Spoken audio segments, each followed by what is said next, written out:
तो हेलो दोस्तों, आप सब कैसे हैं। दोस्तों मैं फिर से आ चुका हूँ बहुत ही ज़बरदस्त एक खतरनाक न्यू ट्रैक भोजपुरी सॉन्ग लेकर, ऑर्केस्ट्रा सॉन्ग लेकर। तो चलिए टाइम को बर्बाद ना करते हैं, मुकड़ा के शुरू करते हैं। अरे करो नहीं न खड़ा हो जाई लफड़ा हो, समय नया राउटी फरा जाएगा, समय नया राउटी फरा जाएगा। केहू जे बोली तो चल जाई गोली, केहू जे बोली तो चल जाई गोली, तोरा ढोड़ी में चोपू घोंपा जाएगा। केहू जे बोली तो चल जाई गोली, तोरा ढोड़ी में चोपू घोंपा जाएगा। इसके बाद कोरस है, इसके बाद फर्स्ट अंतरा है। तो चलिए सुनाते हैं। सटा तोहर कइले बानी, फिर में ना बोलैले बानी, सटा तोहर कइले बानी, फिर में ना बोलैले बानी, फिर में ना बोलैले बानी।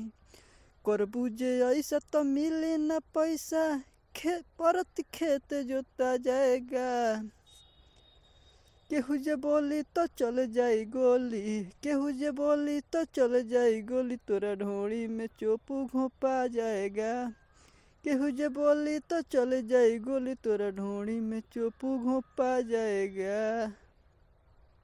इसके बाद कोरस है, उसके बाद लास्ट अंतरा है। चलिए सुनाते हैं।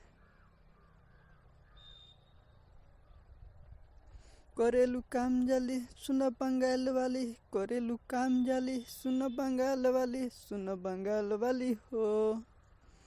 सिंह मृत्युंजय कहले बतोय, आधा पैसा छुपा जाएगा।